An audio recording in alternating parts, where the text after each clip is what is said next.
Hi, it's just gone 11 o'clock, and I think we should make a start now. We were expecting around 45 guests for today, and so we're just about there. And there will be a catch-up capability as this video will be recorded as well. So thank you very much for attending and for sparing your time. We should be completed within the hour. I'm going to keep saying next slide fairly often, so we can keep on moving with Sam moving the slides along. But if we move on to the next slides, a bit of background. Speakers today are myself, Steve Plaskett, and also Holly Thompson, who's Senior Tax Manager.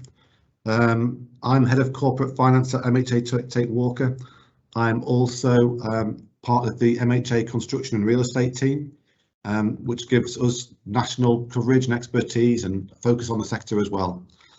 Personally, I've advised on 8 corporate deals recently in the sector, corporate sales to RSK Group, sales to a PLC, and also to Lafarge Holcim, as well as fundraising and due diligence on behalf of trade buyers. So the idea of today was to share a bit of that experience with yourselves. So on the next slide, I'll be presenting on valuation issues in selling a construction services business, and Holly will be presenting on tax issues and an update on the Freeports. Actually, I should say this is a good reminder. There will be a Q&A session at the end of the webinar. So there's a Q&A function on Teams, which you should see with little question marks in bubbles. So please feel free to use that. You should see it at the top banner of your screen, and any questions, just feel free to fire away, and we should answer them at the end. Now, originally we were hoping to have a link up with Chris Dancer from Northumbrian Roads. Chris was the chairman when we sold that last year to Aggregate Industries, but we've had to pre-record something, and so we'll have a link to a website and to these slides that will come out later, but you can spend 5 minutes watching that separately, and it tells you a bit more of his side of selling a family business that he helped run for many years, but we'll come on to that a bit more later. So on to the next slide, please, Sam. Yeah, we've talked really on the agenda. Actually, this does remind me as well. Holly will talk about Freeports. Obviously in the northeast, there's the Teesside area, which is going to help construction enormously, but there's also areas around the UK as well. So on the next slide, we'll look at valuation methodology. Now, the experience that we've had of deals that I've completed, and also those that don't actually complete, does show some common themes emerging in valuations, which I want to talk through. Ideally, you should get advice, from your corporate advisor before the transaction process starts or at the planning stage, just to allow shareholders to understand the company's value and how a buyer may view them.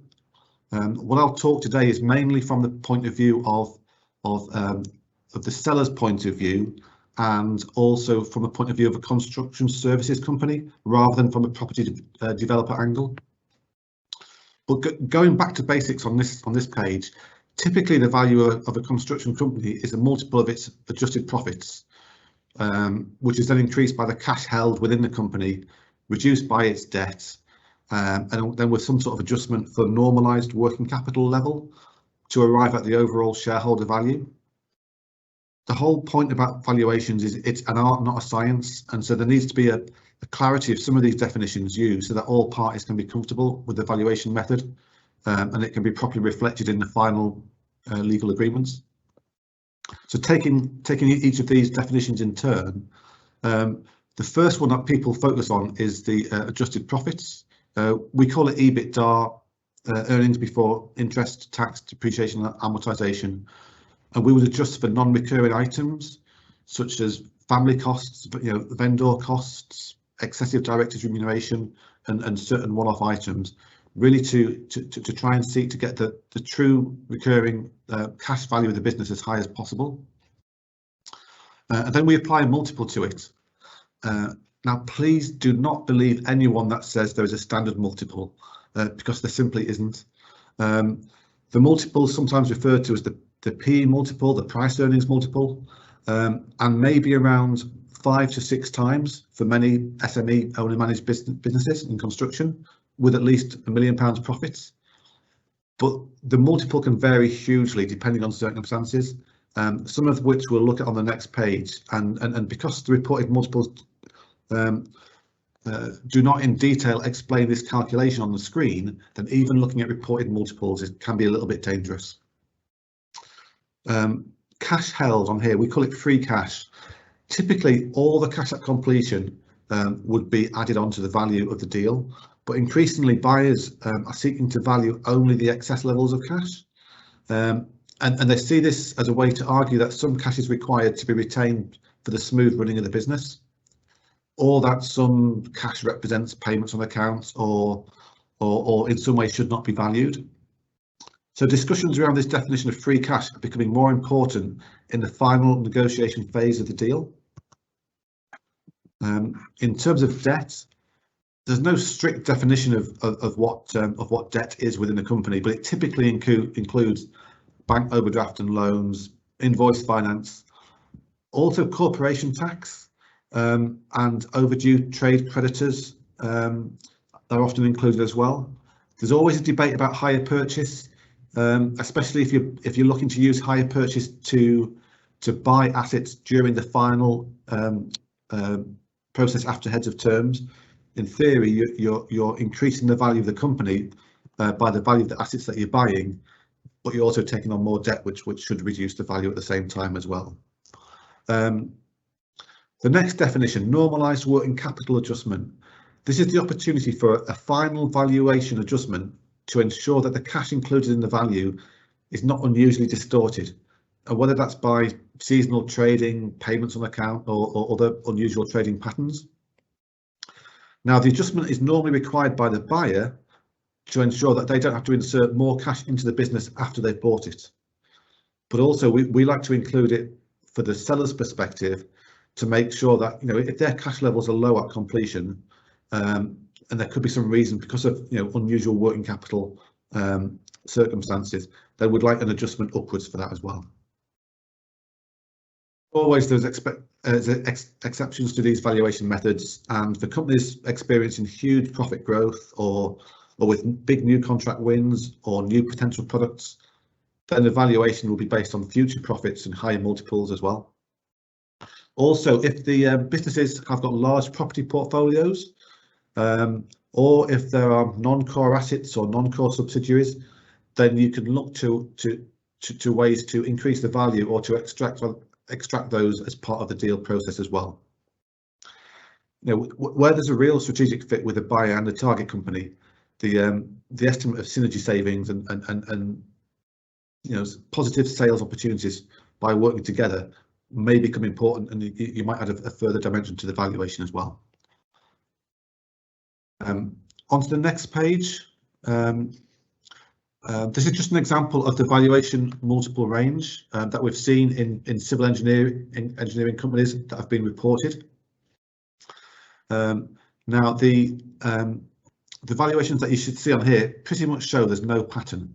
Okay, so you can look at here and think, well, as the profits increase, there should be bigger multiples in theory, but that's not necessarily the case here. And you can see there's dots appearing all over. And I think this is because when you start looking at data, it's not until you look at the real data behind it that you can start to understand it. So it's very difficult to look at this without understanding that sometimes reported data isn't right. It doesn't show the valuation of earnouts. It's very difficult to show that valuation. It doesn't show the impacts of adjustments on profit. And we've even seen for some disclosures with PLCs that there's a little misdirection in there as well. So you've got to take some of these valuations that you see purely quoted as being with a pinch of salt. You need to look at research into the similar deals and the published data at the same time as looking into the published accounts to try and get more of a feel for things. And also, I would say that typically shareholders want to have a round number in terms of evaluation, whether it's clearing £1 million or £2 million net of tax and fees. That's often a way that can determine the valuation, which has got no real relevant necessarily to the deal, but shows that there's the art of negotiation between the buyer and the seller as to who really wants to get the transaction done. So going on to the next page, the key word here is evidence. The more that you can evidence that you've looked at valuations of similar deals, the better. The more that you can show that your management accounts tie in with the annual accounts and the supporting schedules for those and key explanations of why there's differences, that gives enormous comfort to the buyer. We've talked about identifying recurring and non-maintainable items and also normalised working capital. The other thing I should look at on here is when we're looking at normalised working capital is because there's no agreed definition, some buyers look at historic last 12 months numbers and mid-month cash peaks and troughs, but others will look at future forecasts to ensure that the cash never dips below certain levels so that further funding is not required. There isn't a certain way that's agreed by all parties, so it's a great opportunity for discussions and debates, and after due diligence this is always something that will impact price and also impact the goodwill that's been built up between the two parties. So we need to help find diplomatic and understanding ways to get our points across so that we can get a deal done. The best way is to address things like normalised working capital early at the heads of term stage or when you're preparing the information memorandum. Finally on here, I will say that you shouldn't underestimate the amount of work required at the final stage of a deal. 300 plus items in a financial data room is not untypical. Data rooms are getting bigger because there's more evidence around, because financial systems are getting better. Each of those items needs to be checked by the client, checked by their advisor, and so there's a lot of time and without confidential help from either inside your own organisation or from your external accountants, it can cause a lot of long hours and short tempers at a time when you want the deal to get done smoothly. Next slide. As for a real example, the sale of Northumbrian Roads Limited to Aggregate Industries, which was part of Lafarge, that completed at the end of December last year. I've put on some reasons on here why it was a good fit for both companies, and when you get the slides, you will be able to follow that link which is on here to our website and to see the actual interview that we had with Chris Dancer. Chris's point of view, I guess, tells some of the emotive side behind it as well, but I'll not go into a huge amount of details of these of the points on here, but I will say that we had to work really closely with our tax team and also with really experienced lawyers. We used a law firm in Newcastle called Muckle in this instance, who'd worked with the company before and worked with us. But the whole point of that was to try and deliver a smooth process and to seek to maintain trust and goodwill throughout. Both the buyer and the seller knew each other and had known each other for some time, and it was only due to COVID and the start of the pandemic that there was a delay in the start of the transaction. What we tried to do was to maintain that trust and that goodwill between all parties, to look at potential problems in either deal timings or information upfront and be completely honest and open. We had regular weekly meetings with all parties to avoid any misunderstandings. We were able to move really quickly and efficiently to get the data rooms up and running, made sure that all the data tied in, which it did for the 3 years, and we gave comprehensive management information packs. And also, against maybe common perceived advice, we shared all the customer names early.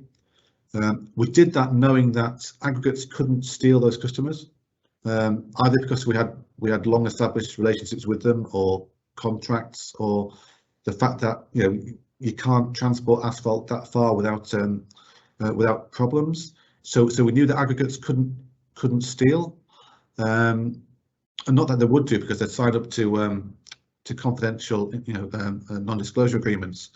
But by disclosing that information early, it really helped build up and maintain the trust and speed up the process. So the deal took took within 3 months to get the whole deal done, but that was with a lot of weekends and late nights working for everyone.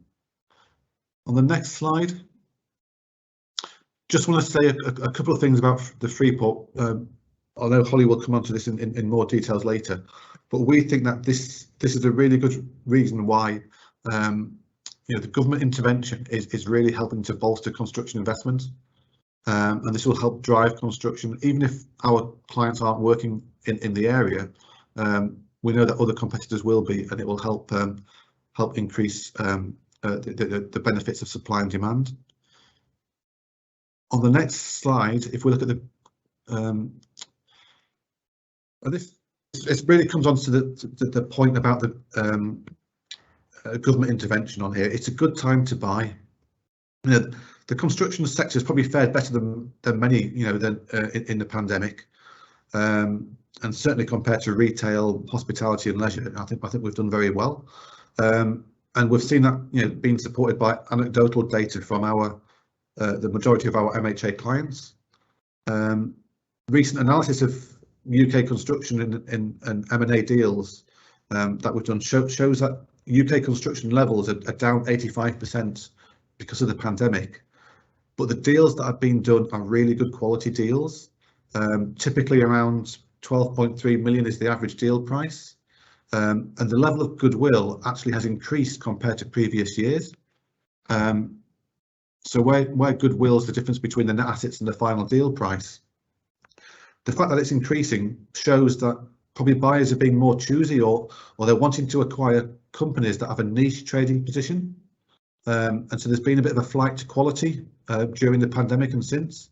So only the strong businesses are being sought at the moment, and so deals with these better quality niche companies are the ones that are completing.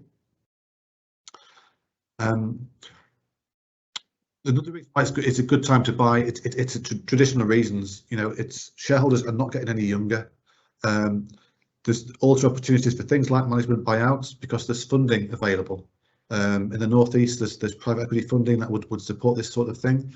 But also, throughout the northern powerhouse region, there's funding as well. And what helps the buyers and the funders is market visibility, and that's definitely what we've got. On the next slide, you'll see that the reason why it's a good time to buy for market visibility is also a reason why it's a good time to sell.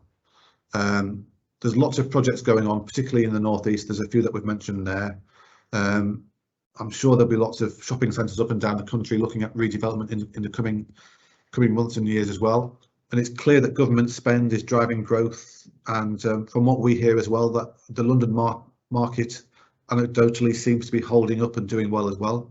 So with the whole HS2 and utilities spend being very high as well, there's lots of construction services companies that are doing well. Another reason why it's a good time to sell is it's a fairly benign tax regime at the moment. Now that doesn't mean that tax matters should be taken lightly, but it does mean that it's at the moment it's a relatively good time. And probably with that, I'll pass on to Holly to explain why.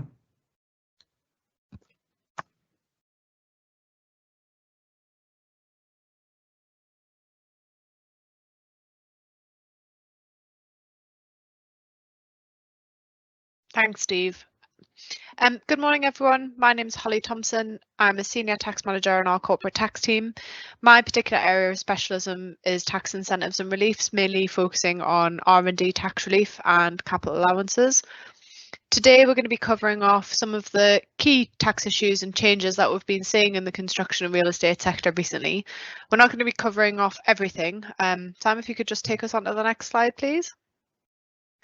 We're going to be covering the areas set out on the slide there. We're going to give stamp duty, land tax and capital gains tax a miss today just because they tend to be slightly more relevant to investors rather than construction businesses, and they're quite complex areas. But if you do have any questions on anything that aren't covered in today's slides that you've become aware of, just drop a question in the question and answer section and we'll get back to you. So if we move on to the first section, we'll be looking at IR35. One of the main changes that we've seen recently is the extension of the IR35 off payroll working rules to medium and large businesses in the private sector. For those who are unfamiliar with this, the rules impose an obligation to withhold pay-as-you-earn national insurance and make national insurance and apprenticeship levy contributions on contractors, on companies who are using contractors who are operating through some sort of intermediary. Now that's usually a company that they control, but it can be other entities as well, so it's one that you have to watch out for. It's applied to the public sector for a number of years now, but it got extended from the 1st of April 2021. So any businesses who are using contractors who are medium or large, and the thresholds are set out there on the slide, they have to effectively determine the employment status of every worker with their own intermediary and issue a status determination statement. And if they're determined to be an employee of the business, then they should be deducting income tax and national insurance contributions, as well as making employers' national insurance and potentially apprenticeship levy contributions to HMRC. So it's quite a big change. We have seen some people struggling with it slightly, and if you're one of those businesses that you need a bit of guidance, feel free to get in touch with us. Moving on to the next slide, we have CIS. So CIS has been around for a very long time. And under the scheme, contractors deduct tax from the payments that they make to subcontractors and pass that over to HMRC. And it applies to all contractors and subcontractors who are involved in the construction industry or spending a lot of money on construction. It captures a lot of the ancillary activities around construction projects as well, so it's a very far-reaching scheme. And there are some exemptions, but it does capture a lot of businesses. We would imagine that most people will be aware of this, but recently we've been seeing a lot of instances where people haven't been registered when they should have been. And unfortunately with CIS, the penalty and sort of cash flow position, if you get it wrong, can escalate quite quickly. So we do recommend that you sort of seek guidance on that. And if it's something that you're not sure on, it's something that our dedicated employment tax team, similar with the IR35 issues, can advise on. It's probably worth just noting there that IR35 does take precedence over CIS. So if you're using contractors, you still need to be assessing their status if you're a medium or a large end user. So moving on to VAT. I would preface this with VAT on construction is a very complex area with very detailed and convoluted rules on when businesses can take advantages of specialist rates or zero and reduced rating. So we would always recommend that specialist advice is taken to make sure that you're using the rates that you can and maximising your use of reliefs and avoiding any clawbacks. But we have set out some examples of recent changes that you probably need to be aware of, and some opportunities that we've become aware of as well that may be worth exploring if you're an affected person. So the first main change is probably the most significant change to VAT in a number of years, which was the domestic reverse charge for the construction and building industry, which came into force from the 1st of March 2021. And from that date, effectively, subcontractors in a CIS chain of supply ceased to collect VAT from other contractors.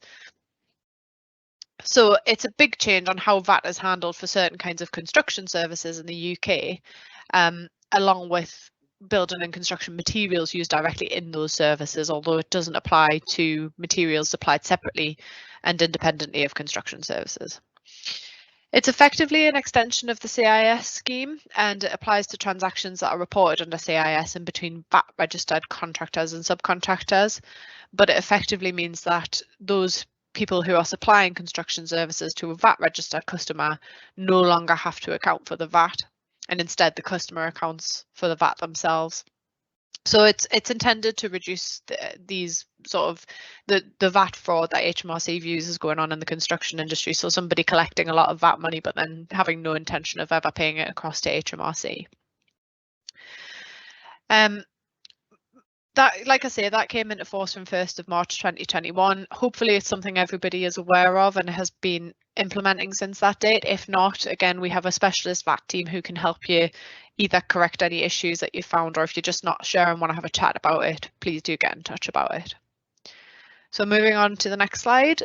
making tax digital, quite a significant change from April 2021. There's been a soft landing in place in respect of the implementation of making tax digital over the past couple of years, but this soft landing has effectively ended now, and from April 2021 all making tax digital registered businesses are required to have digital links in place, which effectively means that there has to be a digital audit trail from the figures on your VAT return through to your accounting records. Now, what this effectively means is that all of your figures have to be digitally linked to everything that you do from your accounting records, and anything that's automated is generally acceptable in terms of what is a digital link. So importing and exporting of data, sending an email with a spreadsheet on that gets automatically imported somewhere, even putting things on a memory stick and things like that are fine. But crucially, things like copying and pasting aren't allowed anymore. So the rules are quite complex on what you are and aren't allowed to do, and some people have had to make quite significant changes to their accounting records to meet the rules on digital links. And obviously it's quite important that from the 1st of April 2022, this will apply to all VAT registered businesses, not just those who are over the turnover threshold who are registered for making tax digital. So it's quite a significant change. And again, if you're not sure that you're quite meeting the requirements there, then I would recommend you get in touch with our VAT team who can talk you through it and have a look at what you're doing and see whether it's right. So moving on to the last VAT slide, there's been a couple of cases recently where it's identified opportunities for potential VAT savings in the construction industry. So we thought we'd include a little bit of a summary of them. So the first one is to do with sale and leaseback, which is, you know, a facility that's often used for raising finance. In a recent Supreme Court decision basically decided that a company who had sold its care home to raise finance, and it only sold on the basis that it received a 30-year operating lease of the property.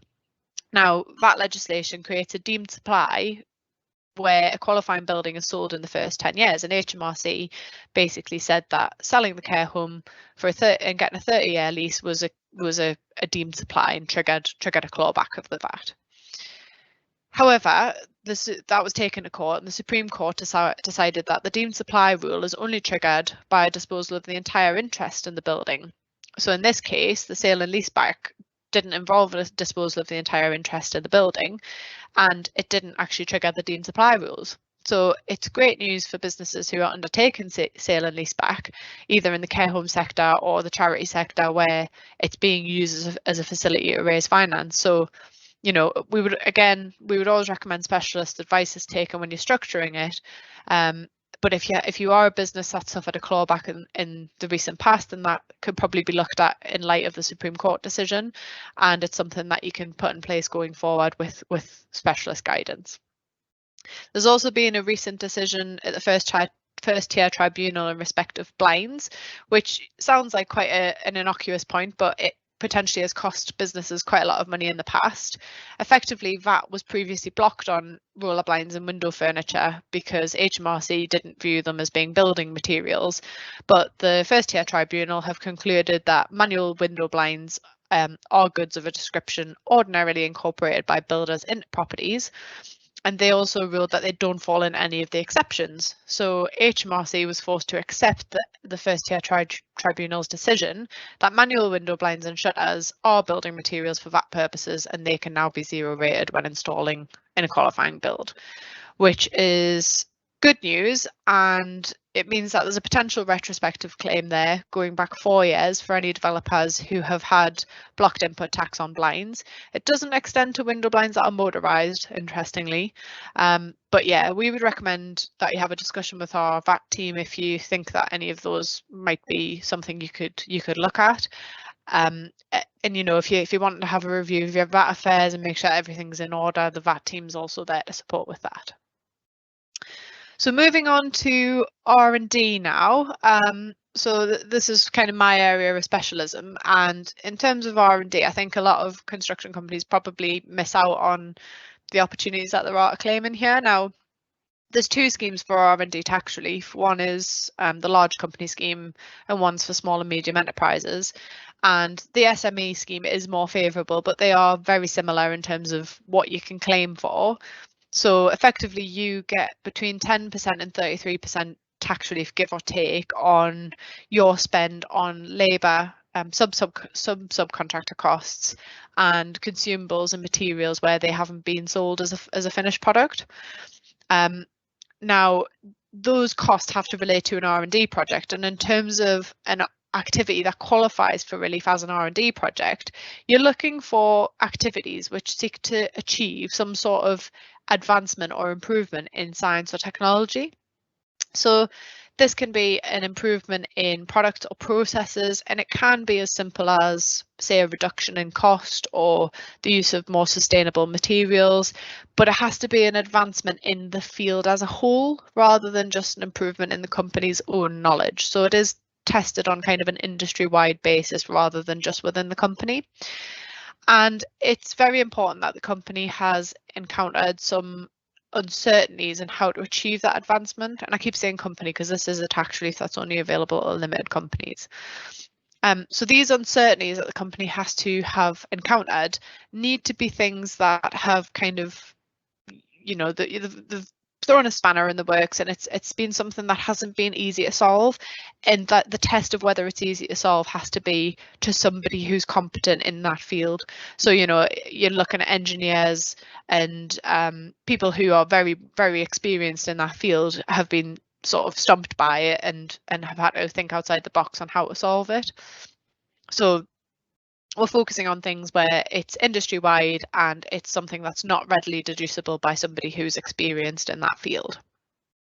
Some of the areas that we often see qualifying activities appearing in are set out on the slide there, but anything that involves integrating or using new technologies that haven't been used before or are quite novel, exceeding BREEAM ratings, so going kind of over and above the building standards that you would normally go to, anything new in respect of sort of thermal, solar, sound properties, anything like that. Often when you're working with listed buildings, you can sometimes see problems arising there which kind of tip over from routine to R&D, and overcoming problems during the build or problems during the design where there isn't a routine solution and you've had to do something quite new or quite different to solve it. So like I say, you get between 10% and 33% tax relief. It can be very valuable depending on, you know, how many projects you've been doing and what kind of activities you've been doing. So if you think there's some projects that sort of, you know, you're looking at that thinking, there might be this, that, or the other which could qualify, then please feel free to get in touch. There's no harm in having a conversation about it and seeing if we think there's anything there. So moving on to capital allowances.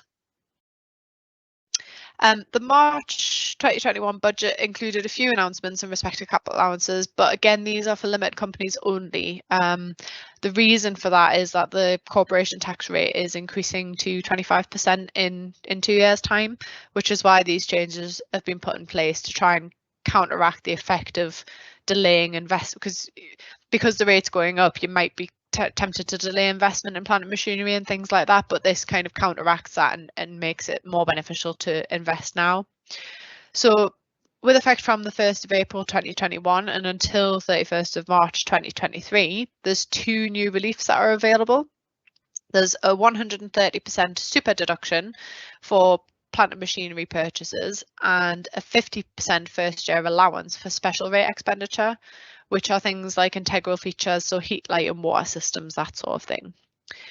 Now, there's no cap on the expenditure that can qualify for these 2 reliefs. So when you combine them with the annual investment allowance, which is still going to be available for 2021 at £1 million, potentially dropping to 200,000 from January, that's to be confirmed, but there's a vast amount of relief there available for capital expenditure, and any significant spending should be reviewed to make sure you're getting the best use of all of these reliefs that you can use. And because the corporation tax rate is going up, I'll not get into the detail, but effectively the best way of using these reliefs is to accelerate the expenditure as quickly as you can during that 2-year period where these reliefs are available. So if you need sort of guidance on funding such purchases. So, you know, if you need some asset finance or you're looking at mortgages or other working capital requirements, that's something that our corporate finance team can advise on and can help you figure out as well. It's definitely worth considering if you're in a position where you're going to be spending a lot of money on capital equipment, to be seeing if these are going to be beneficial for you.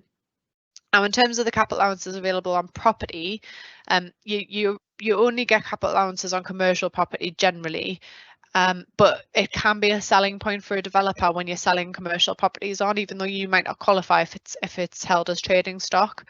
But it's also something that if you're developing property that's going to be held as an investment, it might be worth considering whether you can get capital allowances on any of that property as well. So again, get in touch if you'd like to discuss that further. Final little point there on land remediation relief. It's another relief available for where you're rectifying land that's contaminated with some sort of, you know, like asbestos or Japanese knotweed, that sort of thing.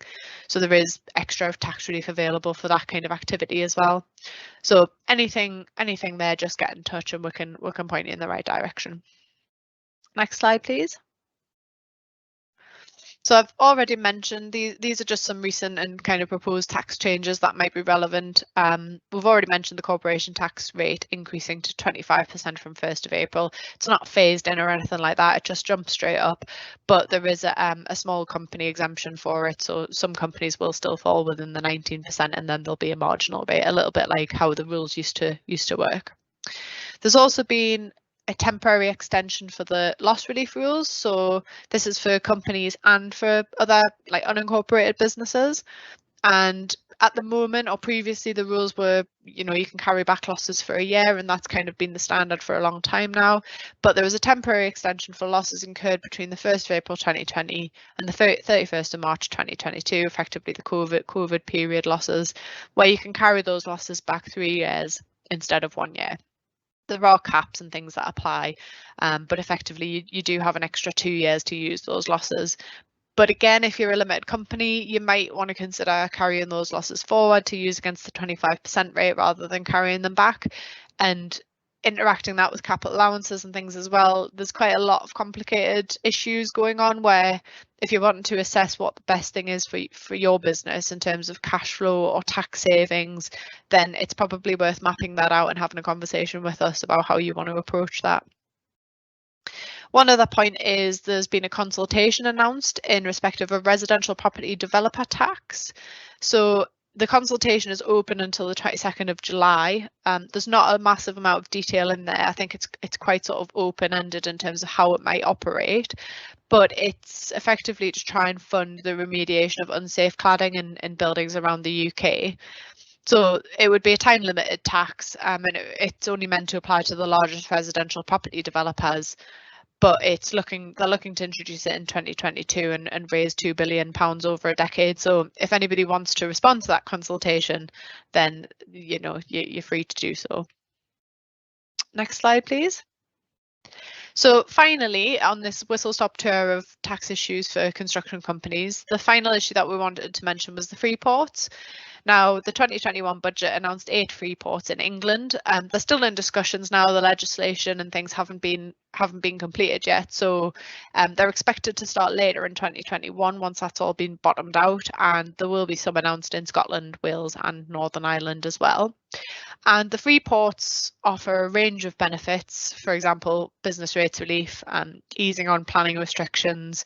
There'll be various capital funding and things available for businesses operating within a Freeport. And obviously the main benefit of a Freeport is being able to import goods without paying a tariff on them.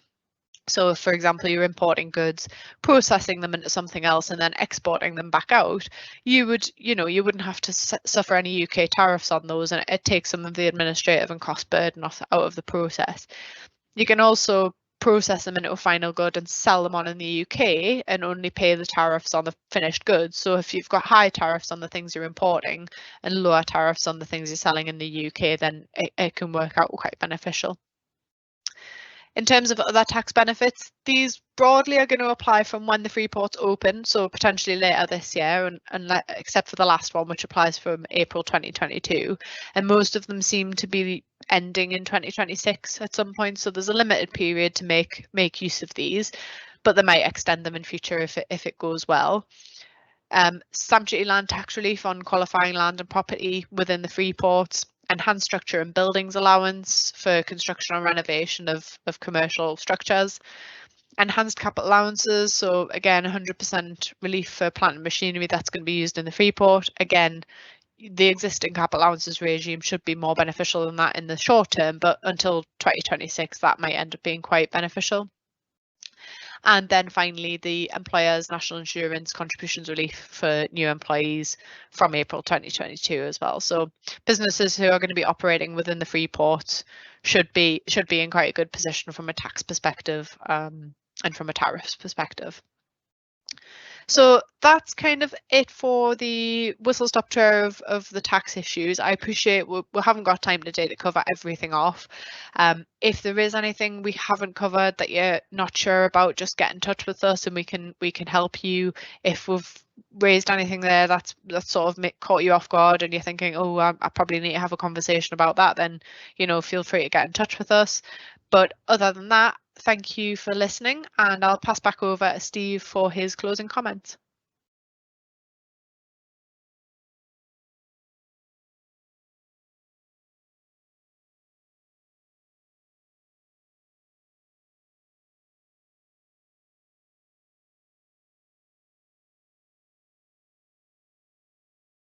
Thanks, Holly. That was brilliant. That was fantastic. Thank you.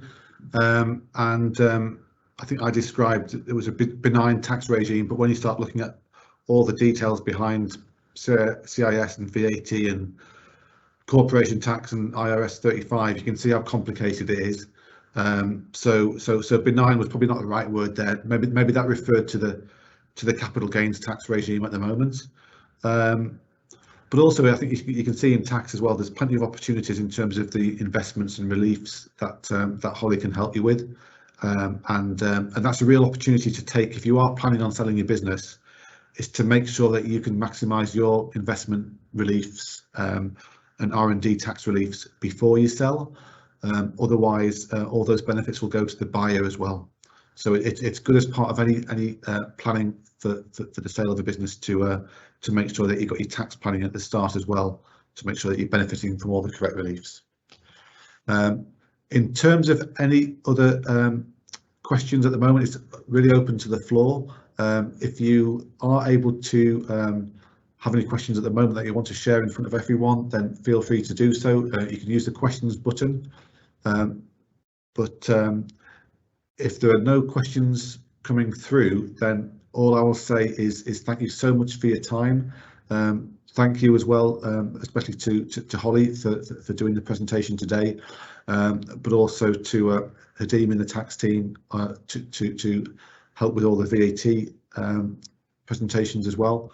And big thank you, of course, to Sam for moving the slides backwards and forwards, and to Caroline and to Gemma for helping as well. But thank you importantly for your time. We really appreciate it. Sorry,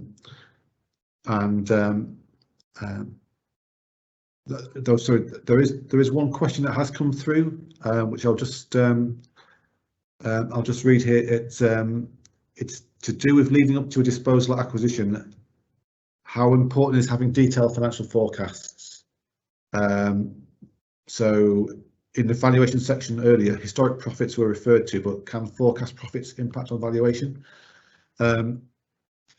I guess that's a question for me to answer. And I think forecast profits are really relevant, especially if they are different to historic profits, and especially within the last 12 months. You may want to see if there is an improved position after the pandemic for whatever reason, or if there is just growth in the business. Then that's really going to be important to get your forecast numbers in front of the buyer early, so that they can base their valuation on that. And I think on that basis, you can try and get some additional value, but you also need evidence. That's the most important thing. It's easy to pull together some forecasts, but you need to get evidence to support that. And if that was the case, then it should help in terms of those negotiations, particularly at the final stage of a transaction. I'll just wait a little bit to see if there's any more questions coming through. But if others do have any more questions, then please feel free to ask in more detail, either through our email contacts that you'll have on the slides, and also we can take your email address as well to get back to you with any more detailed questions too. So I think with that, I'll say thank you very much for your time, and I think we'll close this now. But really appreciate you paying attention throughout, and thank you.